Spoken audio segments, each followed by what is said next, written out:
Hello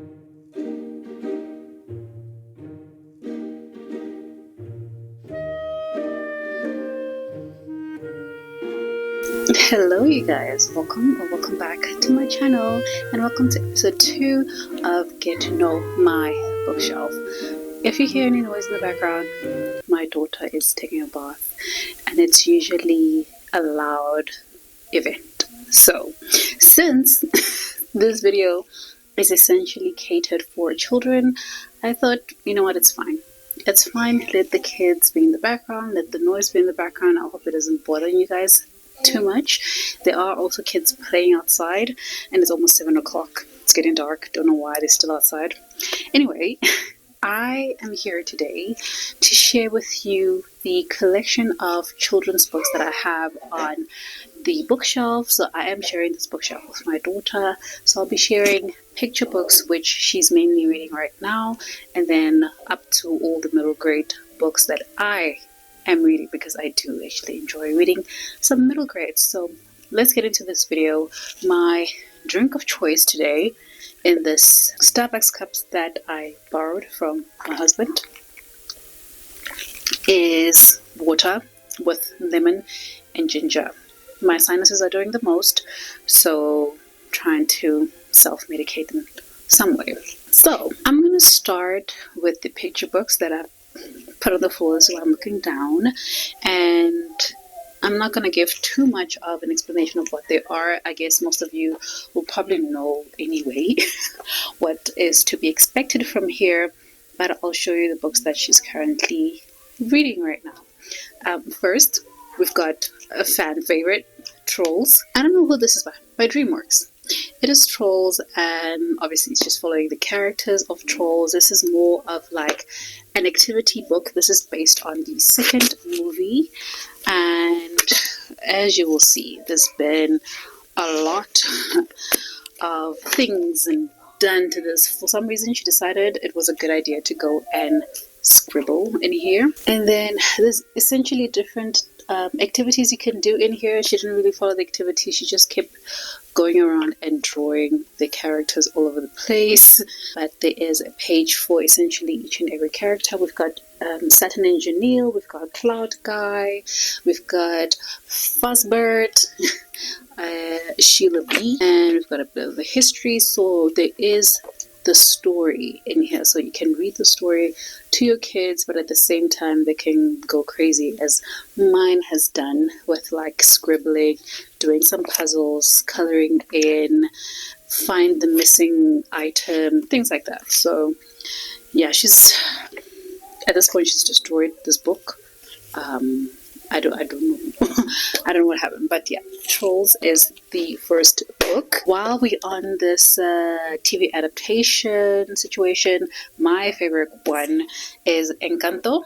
This is by Disney, and this is also, they call it a busy book. So it has the story in the book, but then at the same time it actually comes with the toys. So each of these characters that you see in here are little figurines that they actually add into the book.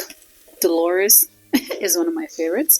So all of these characters, including this jaguar, actually in this little compartment you will get the figurines as well, and they're all over this house somewhere. She plays with at least one of them once a day. So that's what we've got for Encanto. We love the movie. Even with Trolls, we love Trolls. We watched the recent one at the cinema the other day.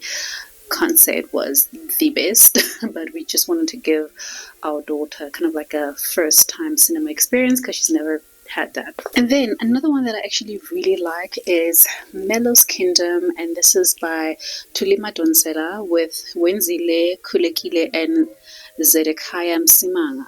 And the illustrations in here are so beautiful.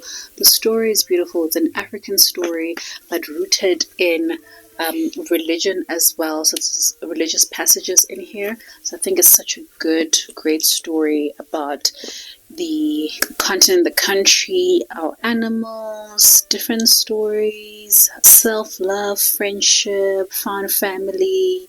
There's all that in here. And it also has kind of like activities. So there's a math maze in here. I saw there was a count the zebras. There's quite a few things, but it's mostly the story in here, and there's like quizzes that you can do. So I think it's a book that they can use for a couple of years. It's not kind of like a one-time read and let go, but you can read to them when they can't read. You can help them with some of the activities, and when they learn to read, they can actually read the story for themselves. So I think it's another great one. We absolutely love Melo's Kingdom. And then one author that I actually really like as well is Refula Mwahludi, and she's got a couple of books out. So this one is called How Many Ways Can You Say Goodbye? What I love about this book is that it also introduces different languages. So it teaches different languages, and these are specific languages that are South African languages. And I think she does that very well. She includes minorities in this book as well. So you'll find like a blind character, you'll find a character who is disabled. I love that she includes all of that in her books. So yeah, the illustrations look something like this. I absolutely love them as well. I think it's also an opportunity for parents to kind of also learn a little bit of the different languages. So it's not like a comprehensive thing where you're learning Xhosa or whatever, but it gives you kind of like the basics to be able to at least greet, at least say goodbye, at least say hello. So I know that the first one she has, or is it the first book? It's called How Many Ways Can You Say Hello? This one is How Many Ways Can You Say Goodbye?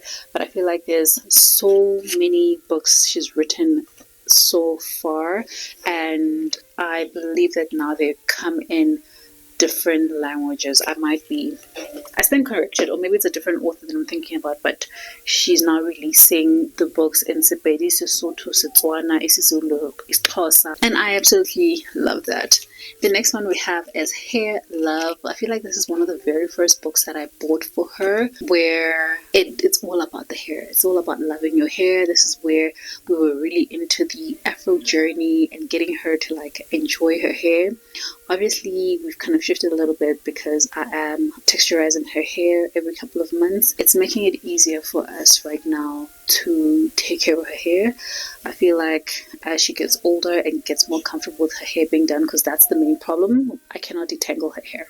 She refuses for her hair to get detangled. It's a nightmarish situation to do that. It feels like torture, it feels like trauma, and she doesn't want to cut her hair, and I don't want to force her to cut her hair. So we found an alternative that works.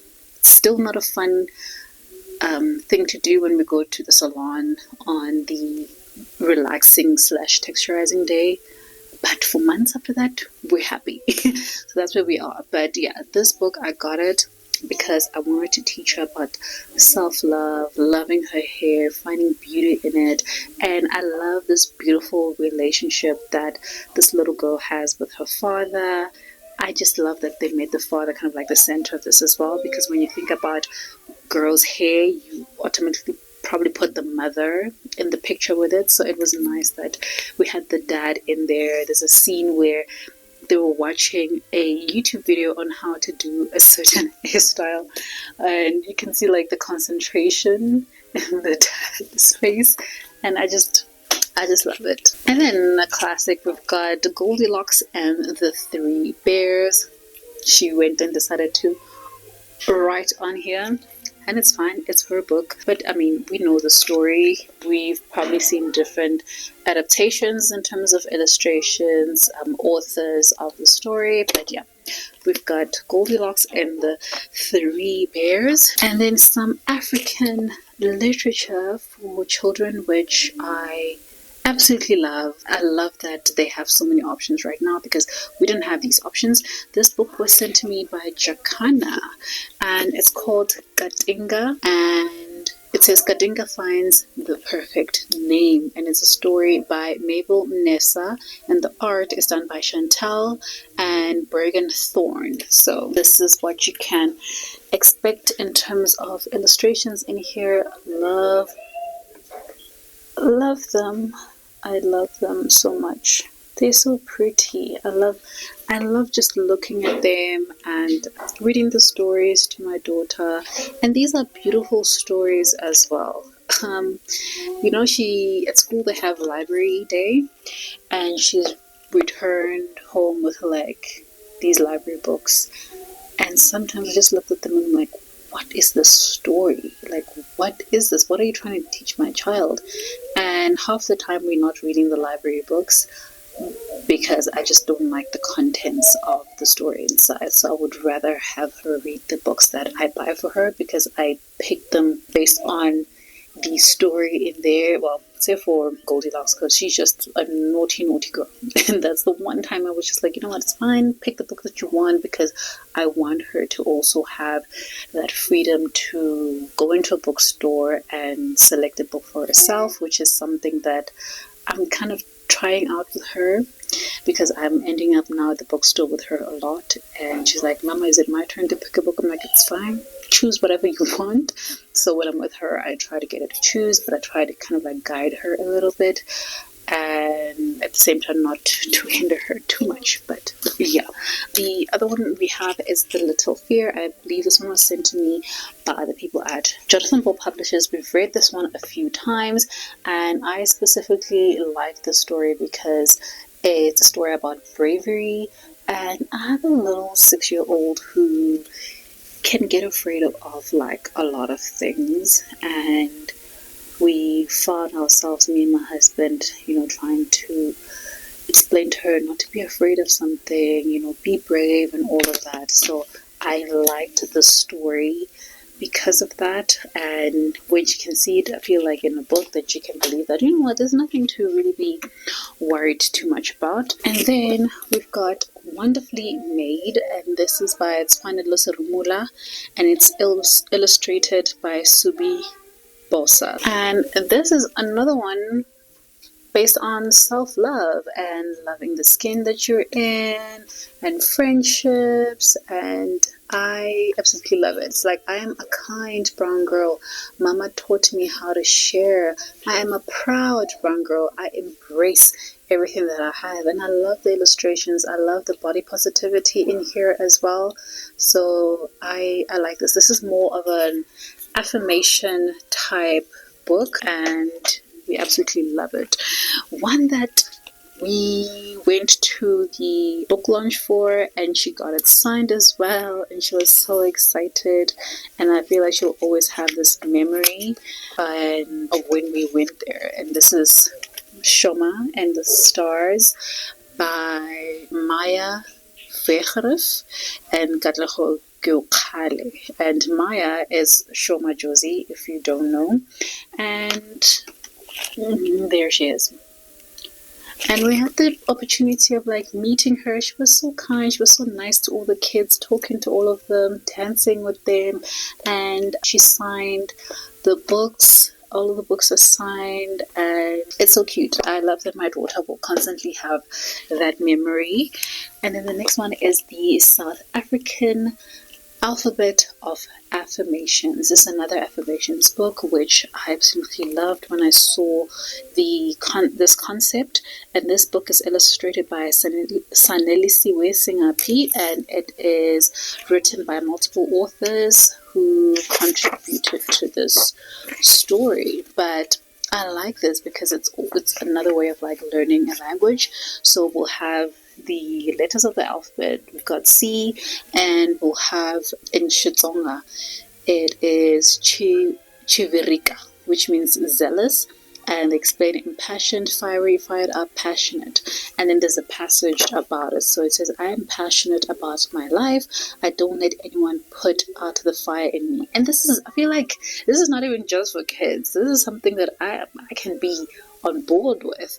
And it has the same affirmation, but in Xitsonga. And on this side, we've got an affirmation in isiZulu. And you keep going. It has, how many? 10 of our South African languages that are in here. But yeah, this is Ndebele, Afrikaans, isiZulu. We've got Chivenda, isiSwati, So I love that it has all of this in here.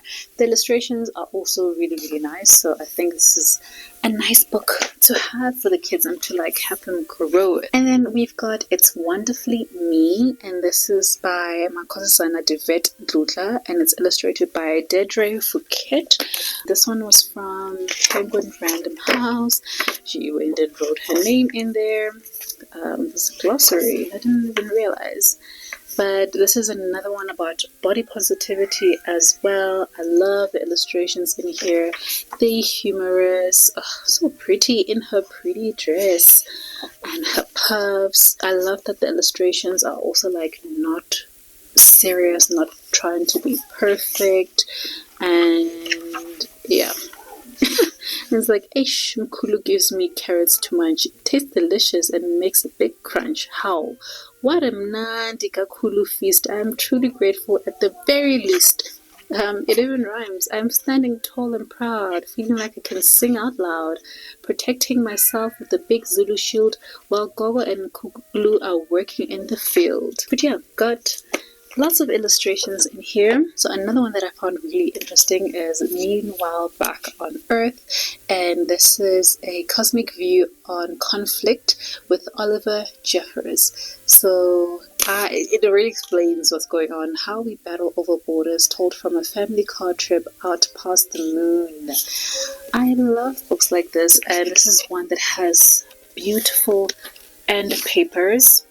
Absolutely stunning. And I was at the bookshop today and I saw that they have a second one out. I forgot what the name is, but the illustrations in here as well, I actually like them. I like that they're not so serious. It's one of those things where it's just like, you know what?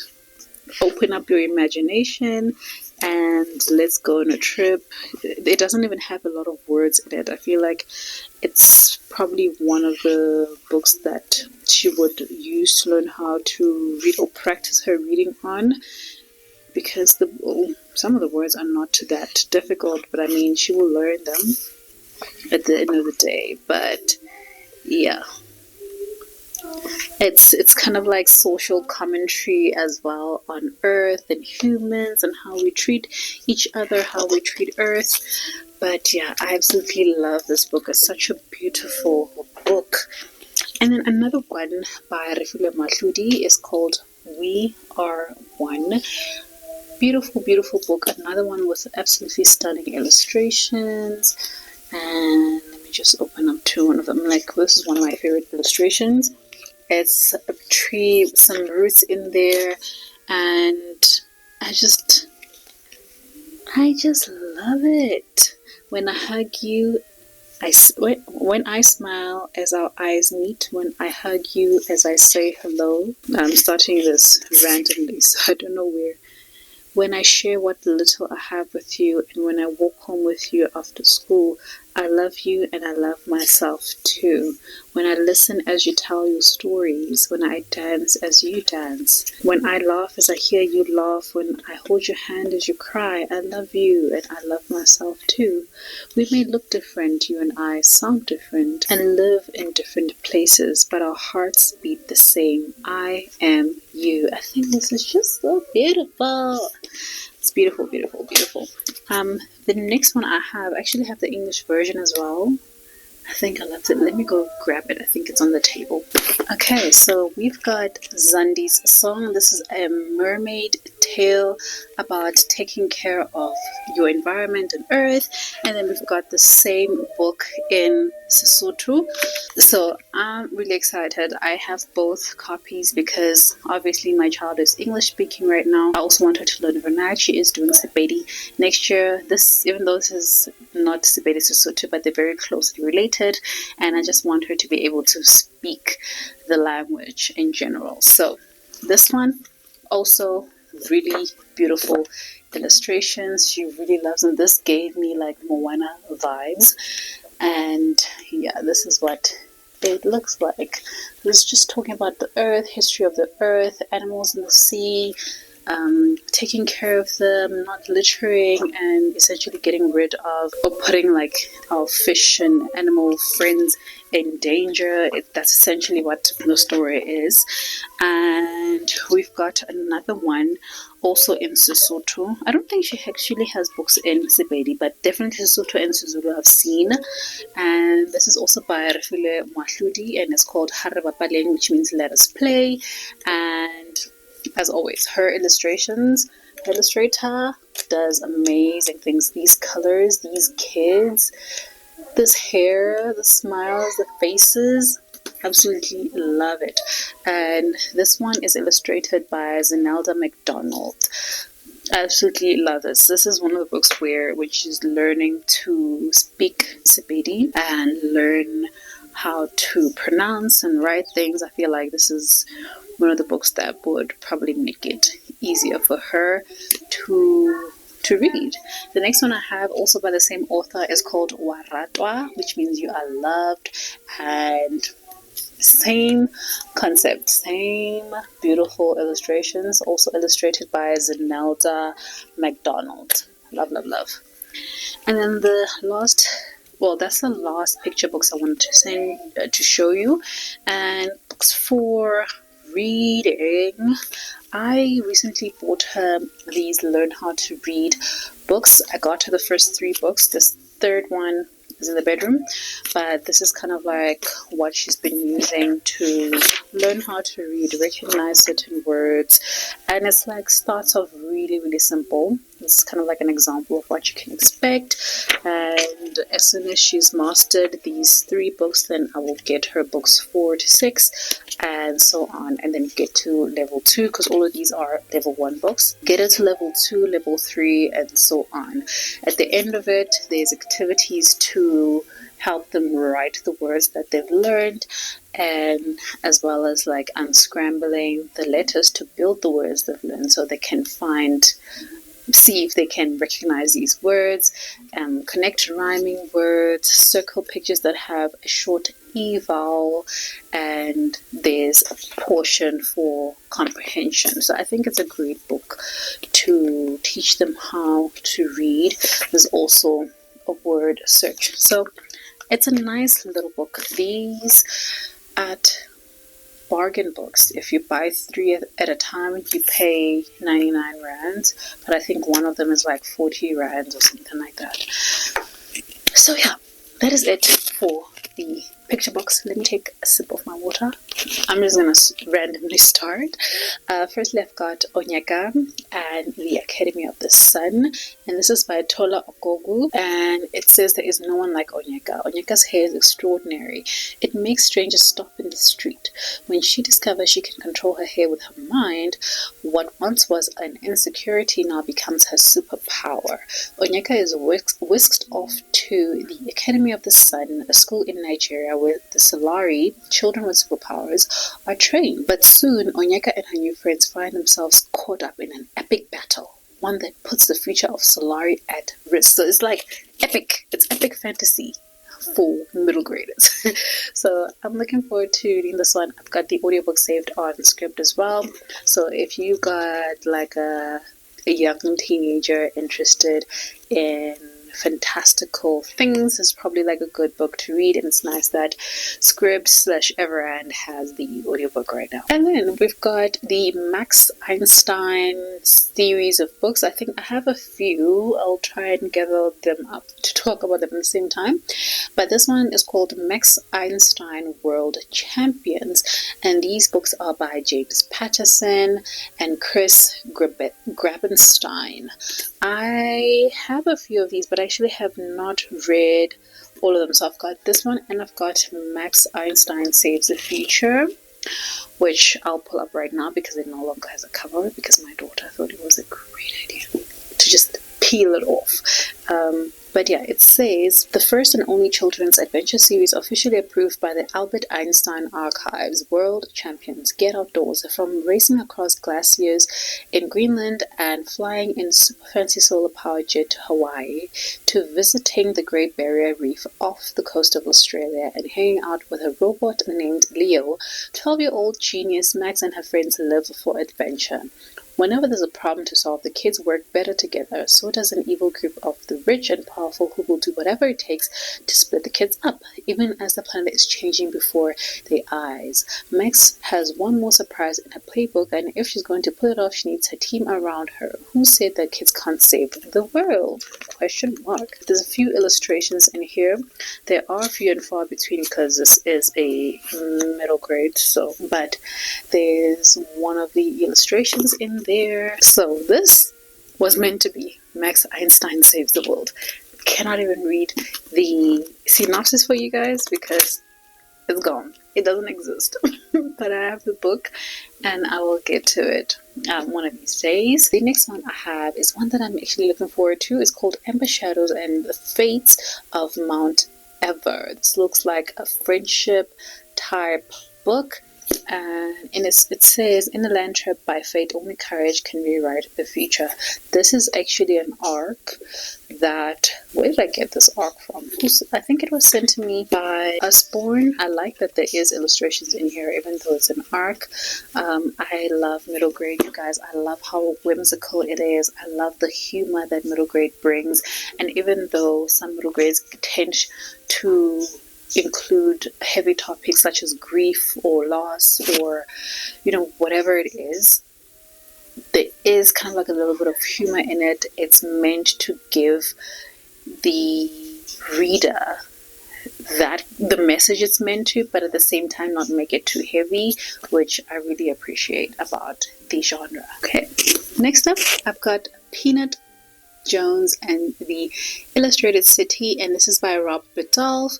I read this one and I really did enjoy it. I think I probably gave it like a 4-star rating, and it's about Peanut who lost her dad a short while ago, and she's still trying to kind of like reconcile those emotions. And then she realizes that she really loves to draw, and her dad also liked to draw. She finds this like magical pencil that can bring to life whatever it is that she draws, and that leads her to this magical illustrated city where she finds that her father visited the city, and she's on a journey to kind of like find him.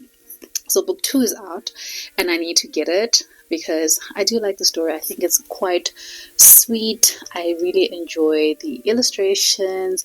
I like the friendship elements in here, and it's just so cute. It's such a cute book, even though obviously there's the whole missing dad, loss, all that's happening within the book, and she's just trying to solve this mystery. And then we've got Wonder Smith, which is a Nevermore book. It is book 2. Is this book 2 or 3? Wait, I think this is book 3. I still need to get book 1 and 2. I need to get Nevermore, and I need to get, what's the green one called? I forgot what the green one is called, but I've actually heard really great things about the series. Adults who love reading middle grade, whenever there's like recommendations for middle grade, Nevermore is always on that list. So I am collecting them. I just need to get my hands on book 1 and book 2. I saw that book 2 has actually been on sale for a while at my nearest Reader's Warehouse, but it's the wrong size. It doesn't fit with this normal paperback. I don't know what size that is. It's just slightly a bit off, so I'm not buying it. And then I've got North Wind, and this is by Gary Paulson, and it says one boy's journey to stay alive against the odds. And it says the journey of a boy on the knife edge between life and death, where the raging seas meet a coastal wilderness. When a deadly plague reaches a small fish camp where he lives, an orphan named Leaf is forced to take to the water in a cedar canoe.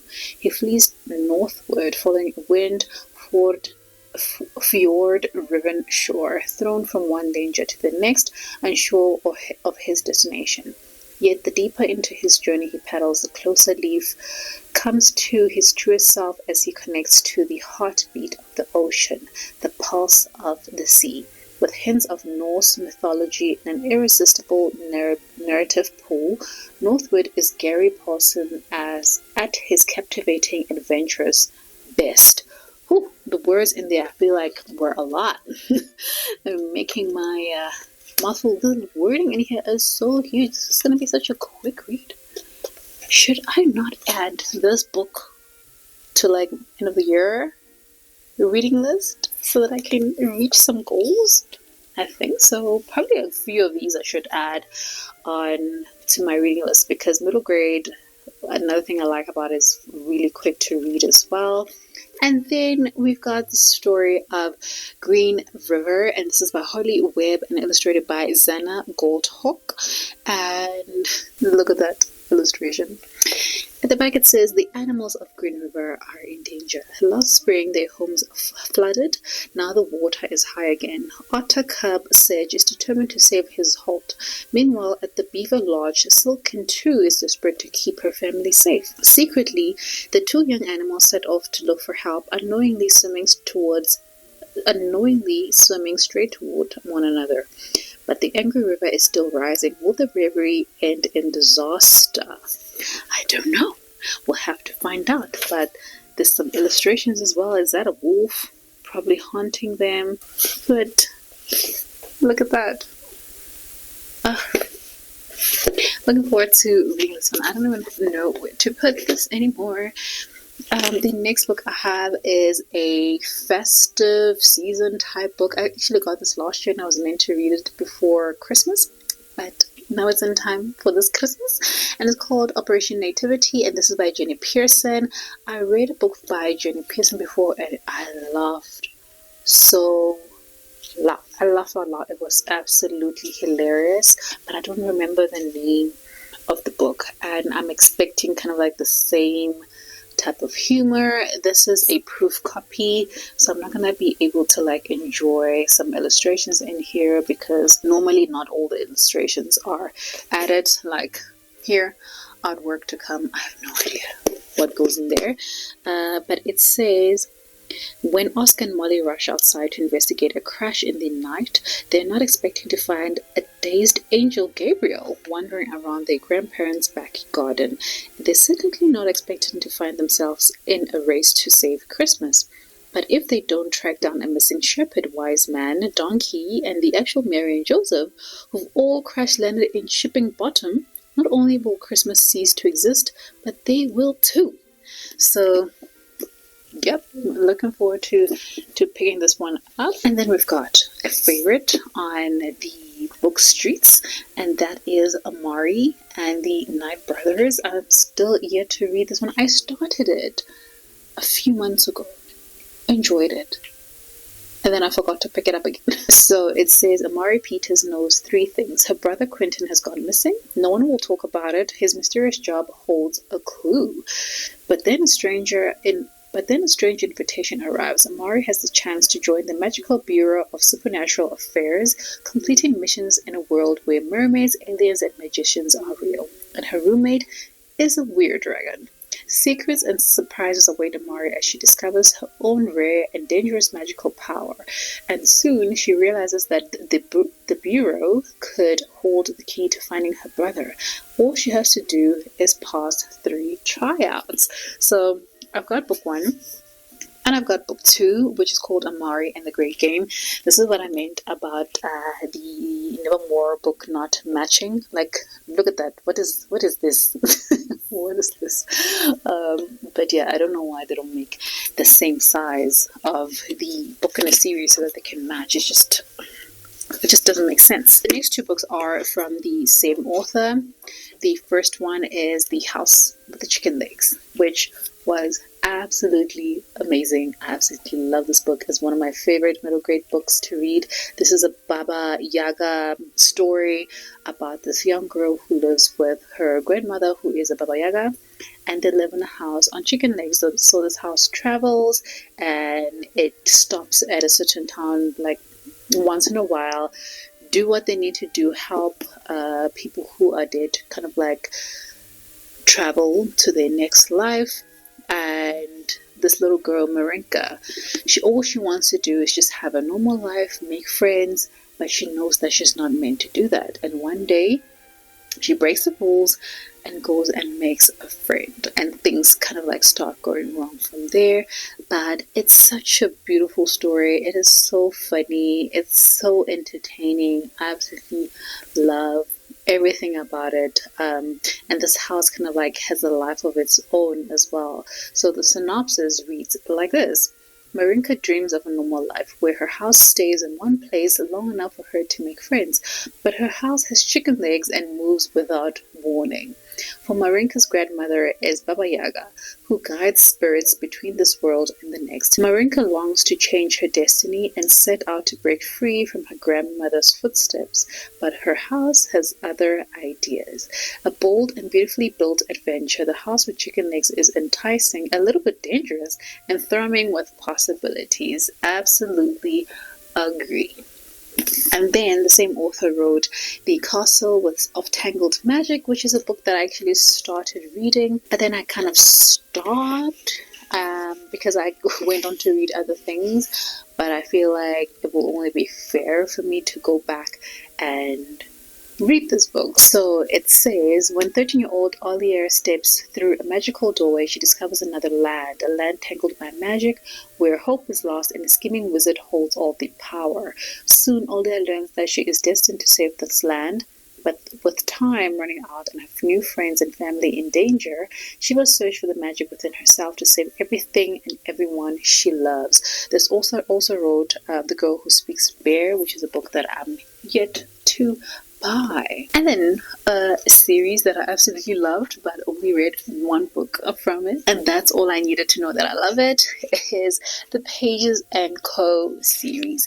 So we start with Tilly and the book Wanderers, and I'll read the back of the book for you to just give you a sense of what happens in the series. It says that 11-year-old Tilly Pages has lived above her grandparents' bookshop ever since her mother disappeared. One day, Tilly's favorite book characters appear in the shop, and she discovers she can follow them into their world through the magic of book wandering. Can her new power solve the mystery of what happened to her mother all those years ago? Question mark. But it's lovely. It is a book about books, which I absolutely love. It's fun friendship as well. It's very adventurous. It's very magical, and I can't wait. And then let me just read you the books in the series because I am missing one. Tilly and the Lost Fairy Tales. And I haven't picked up the other ones because I feel like I need to read them in the order. So we've got Tilly and the Book Wanderers, and then we've got Tilly and the Lost Fairy Tales, which is a book I don't have yet, and I'm still looking for that one. And then we've got Tilly and the Map of Stories, which comes in this hardcover. And I'm actually trying to collect all of these books in hardcovers because I absolutely love these hardcovers. They are so stunning. Let me just show you. This is what the end papers look like for this one. But look at the cover. The hardback is stunning. I absolutely love it. Even the cover itself is so beautiful, and they've got these beautiful bright colors for each of them. So I'm still looking. I think I saw the Book Smugglers at Reader's Warehouse in hardcover, so I just need to pick that one up. And then so we've got Tilly and the Book Wanderers, we've got Tilly and the Lost Fairy Tales, and then we've got this one, Tilly and the Map of Stories, and then we've got Tilly and the Book Smugglers, and then we've got Tilly, the Treehouse Library. So it's a book about books. We love books about books. And then the final one I've got is The Violet Veil of Mysteries and a Case of Misfortune. Wait a minute, I'm missing a book. I'm missing book 1 because this is definitely book 2. I don't even remember what color it is. But this is book 2, right? Yes, because book 1 is called A Case of Grave Danger, which I have read and I really enjoyed, unless I borrowed it to somebody. This is a murder, so book 1 was like a murder mystery middle grade. And I think all these books are kind of like mystery related books, kind of like thriller-ish. So if you have a little one that kind of like likes a little bit of that, they will enjoy it. I mean, I was a middle grader who read and enjoyed the Goosebumps. So if I had these books growing up, I absolutely would have loved reading the Violet Veil Mysteries. So this one says Violet Veil is ready for her next big case. And with travel afoot at the Grecian's Theatre, Violet and her dog Bones are hot on the trail. But just who is the mysterious fortune teller Lady Athena, whose predictions keep coming true?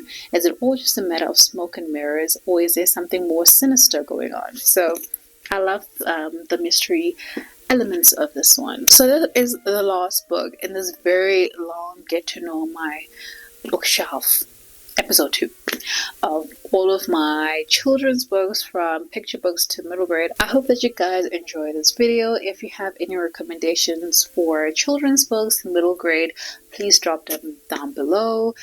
Tell me if you are somebody who reads middle grade. Maybe you have kids, maybe you got little nieces and nephews, cousins. Maybe you just like an adult like me who really loves reading these kind of stories and find them to be very entertaining. I love, like I said, the way that they're mostly whimsical and humorous, and sometimes I just need that to just calm the brain and not take things too seriously. So let me know in the comments down below if you've made it this far in this video. Leave me a page emoji for the Pages and Co series because it's one of my favorites and I absolutely love it. Remember to subscribe to my channel if you haven't done so already. Hit that like button if you enjoyed this video, and I will see you guys in the next one. Bye!